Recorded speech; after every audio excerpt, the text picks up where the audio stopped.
¿Qué es la que hay, mi gente? Te habla tu host Edward y esto es Lucha Legítimamente, donde expandimos el reino un argumento y una reflexión teológica a la vez. Hoy vamos a darle seguimiento al tema de la enseñanza o la doctrina de la expiación. La doctrina de la expiación es una doctrina fundamental de la iglesia, pero que tiene muchas facetas o tiene muchas interpretaciones. Sin embargo, todas son bastante válidas y vamos a estar examinándolas una a una. La última vez estamos dando una introducción de lo que es la doctrina de la expiación y lo que es la evidencia bíblica. Estábamos viendo de cómo el sistema sacrificial de Levítico era un espejo o una medida provisional de Dios para luego Él hacer la obra de expiación de Cristo o en Cristo. Hoy vamos a seguir con ese tema. Hoy vamos a seguir viendo más evidencia bíblica y hoy también vamos a estar viendo algunos pasajes clave, pero seguimos con el tema. Seguimos dándole seguimiento. ¿Por qué? Porque el cristianismo, a pesar de que es bastante amplio y bastante simple en términos del mensaje que la iglesia trata de llevar a la calle, tiene temas que son profundos y complicados y que le ha tomado a la iglesia siglos desde su creación poder hablar de estos temas y poder explicarlos de la mejor manera posible y tenemos que admitir de que el cristianismo es complicado en ese sentido. Es simple para todo aquel que el Señor llama para salvación y el Espíritu Santo mora y empieza a inquietarnos para aprender de Jesús, pero no deja de ser complicado y no deja de ser una fe que nos lleva a la humildad y reconocerle que por más que estudiemos las cosas no lo podemos conocer todo. Sin embargo, siempre se nos exhorta a que cuando estamos mirando estas cosas complicadas, que se trata de Jesús, se trata de la fe, se trata del cristianismo, tenemos que mirar estas cosas con gozo. Es como que es un viaje que nunca se acaba y Dios no deja de asombrarnos cuando estamos hablando de estos temas.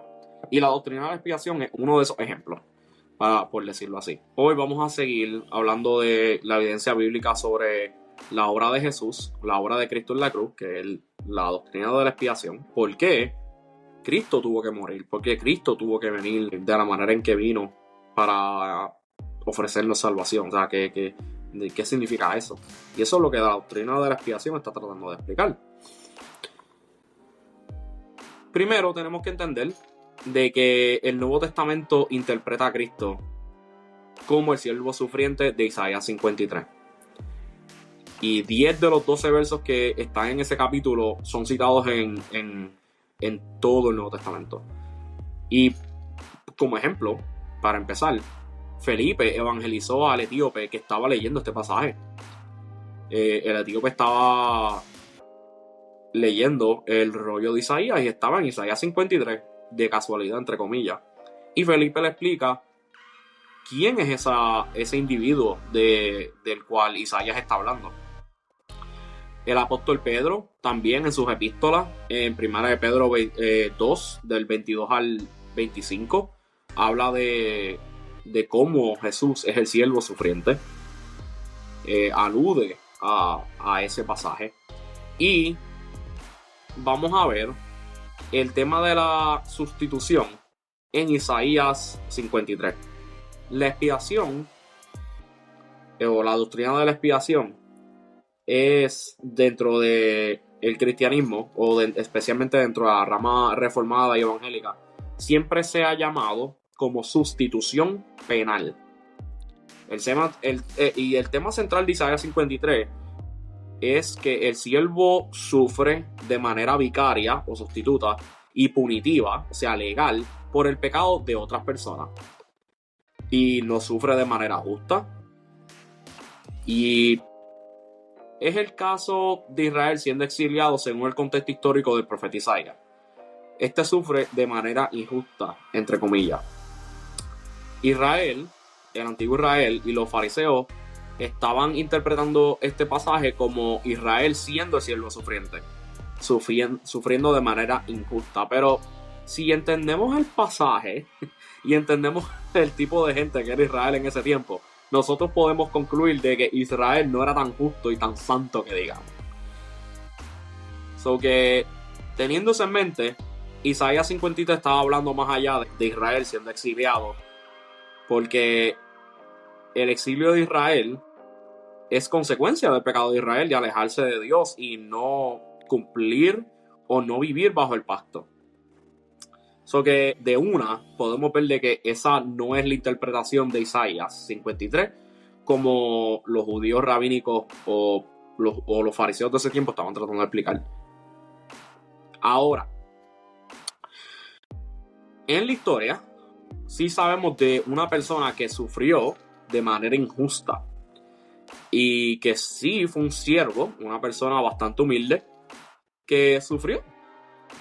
Y Isaías 53 habla de este individuo que está sufriendo por el pecado o la pena legal de otras personas ante Dios y está sufriendo de manera injusta.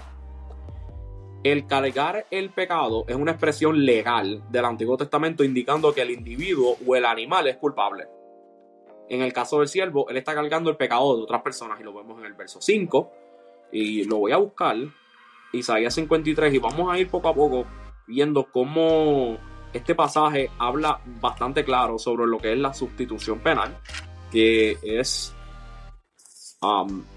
el centro del diamante de la expiación. Hay muchos motivos por los cuales Jesús murió por nuestros pecados, como darnos la victoria sobre la muerte y sobre el pecado, dejándonos un ejemplo de vivir de manera sacrificial por otros. Pero esos son muchos colores, pero la piedra dentro de la expiación es la sustitución penal. Es que Jesús murió de manera legal por nosotros. Y el cargar el pecado es, como estaba diciendo anteriormente, una expresión legal. O sea que cuando tú vas a una corte se te dan unos cargos. Pues Jesús llevó nuestros cargos legales en la cruz. Y esa es la premisa que el Nuevo Testamento está utilizando y la manera en que interpreta este pasaje. Dice el verso 5 de Isaías 53: mas él herido fue por nuestras rebeliones, molido por nuestros pecados, el castigo de nuestra paz fue sobre él, y por su llaga fuimos nosotros curados. Más claro no canta un gallo, como dicen en Puerto Rico. Más claro no canta un gallo. O sea, más claro no puede ser el pasaje. Hay alguien que está muriendo o está siendo castigado de manera legal por otras personas. O sea, hay alguien que en medio de un juicio delante de Dios está siendo castigado por otro. Y esto se ve bastante injusto. Pero este siervo está siendo bastante intencional. A diferencia de los corderos y los chivos expiatorios que representan a la persona, el siervo está literalmente cargando el pecado de manera sustituta.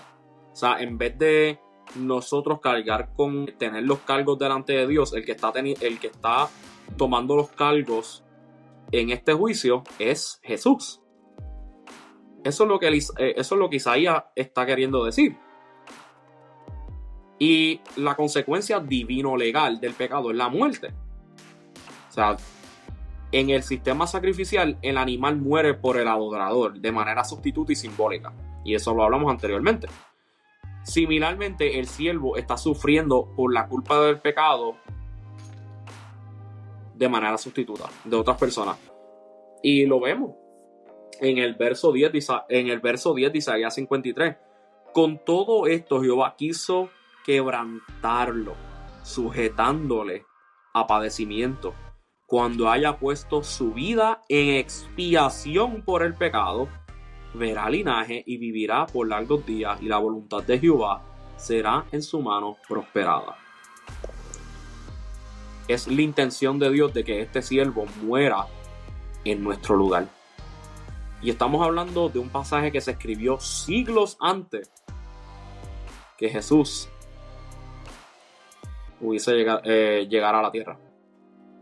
La vida justa del siervo está siendo puesta como ofrenda para borrar la culpa del pecado de otro y así reconciliarnos con Dios. Y eso lo vemos en Éxodo 32. Y nos asegura vida eterna, como dice versos 11 y Levíticos 17:11. Muchas personas dicen que esto fue algo bárbaro. ¿Cómo Dios puede sacrificar a un ser humano? Y es la razón por la cual Dios rechazaba estos sacrificios. Era porque la persona ofreciéndose a sí misma era igual de culpable y pecadora que lo que estaban tratando de expiar con su vida. Por lo tanto, no era suficiente. La razón por la cual Dios rechazaba los sacrificios humanos y por la razón por la cual Él paró el cuchillo de Abraham al sacrificio a Isaac es porque Él le está dejando saber al pueblo de Israel, no solamente que Él no está pidiendo eso, es que simplemente la persona que está cargando o está tratando de expiar con su vida es igual de pecadora que la persona que ellos están representando. So que esa persona no puede morir en lugar de otros porque es pecadora también. El otro motivo era para enseñarle a Israel que Dios proveería un sacrificio perfecto eventualmente. Cristo, como el humano divino y perfecto, era la provisión de Dios para la penalidad de nuestro pecado. Y creo que eso es lo que Isaías 53 está tratando de explicar. Y ese es el Evangelio.